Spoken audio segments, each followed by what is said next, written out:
World Heritage Site. It's a prehistoric village is what we've got here. And we're going to see all of these. There's a ring and a broad stone circle and a hinge. And the standing stones of Stennis is our last stop.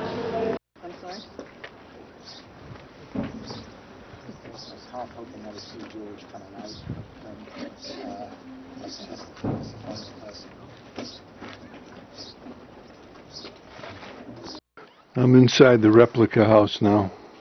Oh my. This is well done here. This is beautifully done. They ate. Here's some of the food they had was lobsters and fish.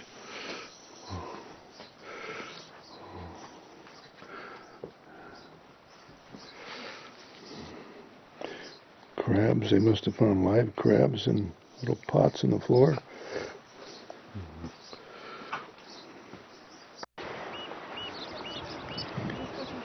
5,000 years, this ancient village.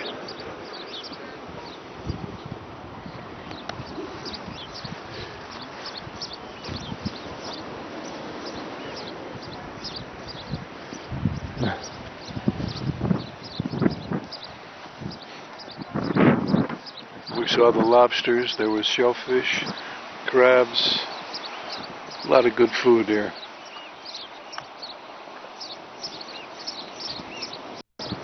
So we'll walk round to the entrance of the newer village. But as we walk, have a look at the house on the right.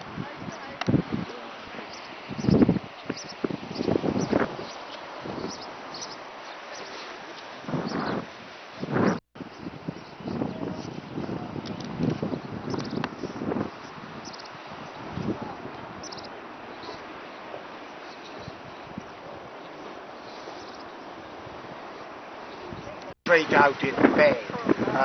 Previously people would lie curled up, so average height about 3 inches shorter than we are. Did they find human remains here? Did they find human remains? Only a sort of couple of, I say a couple, only a few bones in one place. No, it wasn't like Pompeii, say, where obviously with the volcano people had abandoned it in a hurry or not, as the case may be, so the skeletons were found. Then, once the flesh had fallen off, at least some people would be put into tombs such as May's House. So, looking at this house in front of us, the biggest house that was remaining, but the guy who's excavated it in the 1920s was an Australian. Visit Skaill House, which is the manor house. They found this place in 1850. Here's a picture of the Skaill House, and that is Skaill House in the distance where we're heading. The largest manor house in the Orkneys. And as we say in Scotland, I think the bishop thought his hat was on a shugly peg. In other words, he thought he might, so he started taking church land and the like. So this is originally church land. Now, the sort of block on your far right is about the original 17th century house, originally separate. They were then joined by the wall linking the two, and then the far left block was been 12 lairds. The bishop doesn't count as a laird. It's the library, and that's a hidden safe behind the library. They've got a combination safe behind it.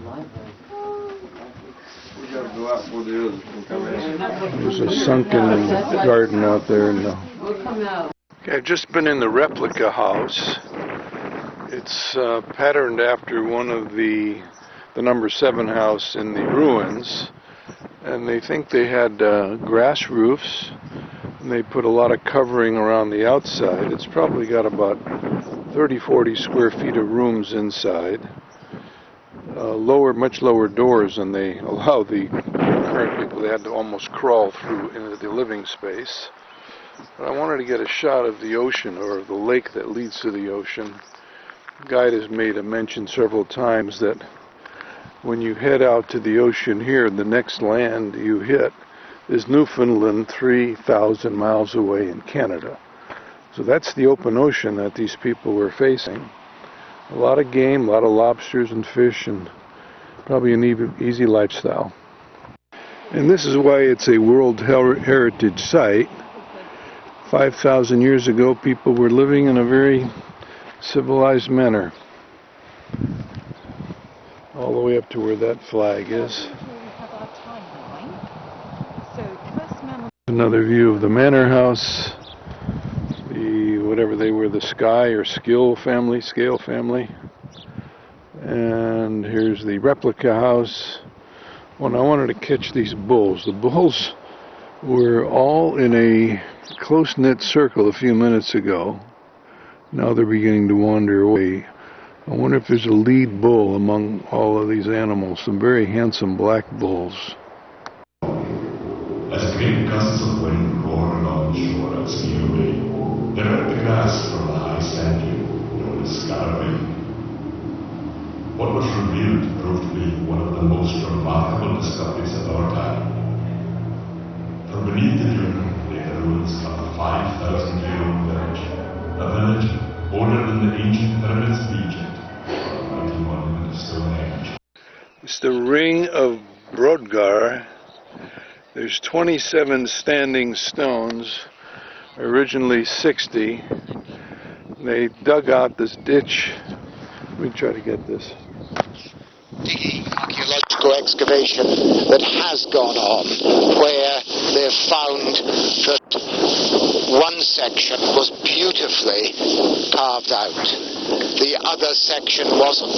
So that suggests this ring, 5,000 years old, but the mound over. Yeah, do both here.